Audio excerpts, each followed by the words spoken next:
The long wait is over kasi nga ay pupuntahan na namin yung gustong gusto naming galaan na lugar dito sa Taiwan ni Sheena All. At walang iba kundi itong ang Alishan National Forest Recreation Area dito lang sa May Chiayi guys. Kaya tara, samahan nyo kami. Nga pala, ako pala si Gabo, isang OFW sa Taiwan at ngayon nga ay kasama natin itong si Sheena All. So for today's video ay pupuntahan na nga natin itong Alishan National Forest sa May Chiayi guys. Matagal na namin talagang gustong puntahan ito ni Sheena All, kaso nga lang hindi kami magkatugma ng araw at saka malayo-layo yung biyahe ito. From Tainan nga ay kulang-kulang 3 oras lang din talaga namin ito biniyahe, kasama na dun yung pahinga guys. Takbong pogi lang din tayo kasi nga ay may kasama tayong Disney princess at nag-iingat tayo. Bali guys ay pangalawang beses ko na nga palang pupuntahan itong Alishan at ito namang si Sheena All unang beses pala. Sobrang memorable sa akin ang lugar na to kasi ito nga pala yung una kong first vlog. At itong lugar din na ito ang nagpatanggal sa akin ng homesick nung ako'y bago-bago pa lang noon. And lastly ay dito nga nabuo yung first ever vlog natin, kaya sobrang special sa akin ng lugar na ito. At ngayon nga ay kasama ko naman itong si Sheena All. Para sa akin lang ha, hindi naman sa pag-aano pero parang mas maganda pa nga yung solo ka lang nagbabiyahe kasi mas nasusulit mo Ang taas nga ng lugar na ito isipin mo nga guys ang view sa baba mga bundok din. Parang Avatar ba yung team at ito nga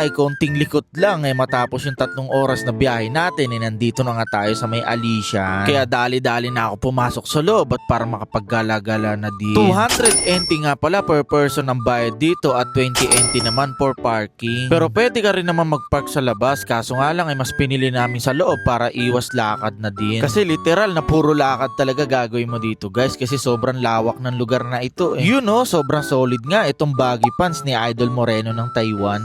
I feel it in my veins, masking all this pain. Been searching high and low, with nowhere else to go. I used to feel alive, so many years went by.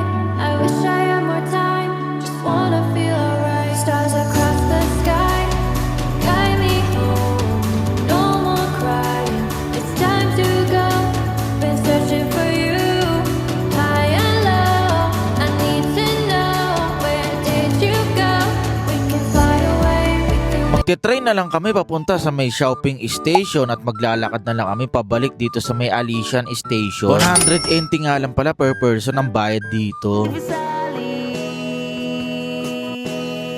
But if you fuck me, then fuck you. And that's the way I like it. And that's the way I like it. That's the way I like it. Umoutfit check pa nga. Dito nga dumating na yung tren na sasakyan namin at ito nga literal na kahoy talaga siya. Sa mga magpupunta nga dito guys sa Alishan marirecommend namin na magsakay muna kayo ng tren at maglakad na lang kayo pabalik. Iwas pagod ba? I'm swimming in everything you said. I'm thinking about jumping in it. Instead I got you skinny dipping deep inside my head.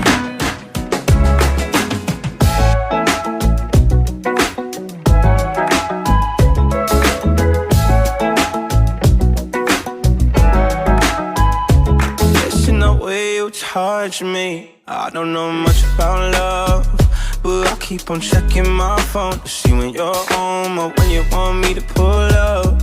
We're one and the same. Bali 3 station nga pala meron dito. Una ay ang Alishan Station, pangalawa ay Shopping Station at ang panghuli nga ay ang Shenmue Station. Ito nga ay nandito na nga tayo sa May Shopping at ito nga pala yung mismong Alishan Forest. Sobrang ganda guys Alam mo yung parang sa movie mo lang napapanood noon at ngayon nga reality mo na talaga siya nakikita. Isa din talaga sa pinagpapasalamat ko kay Lord na nakapunta din ako dito sa Taiwan at bukod nga sa trabaho nakakagala din ako sa mga ganitong lugar. Yung mga hindi mo inaakalang lugar na mapupuntahan mo at kasama mo pa nga yung partner mo, 'di ba? Sheena All talaga At tuwang-tuwa nga itong si Sheena All kahit puyat na nga ito kasi dapat ganitong oras itulog na siya kasi panggabi yung pasok niya The last day goes, they expand and shrink. Memories blur faster than you think. One moment's forever, the next just a blink. And this the last day time we sink or swim. So hold on tight to now. ano pang hinihintay nyo, puntahan nyo na nga yung lugar na ito. So paano guys, bibitinin muna namin kayo. Hanggang dito na lang. Maraming salamat sa panonood.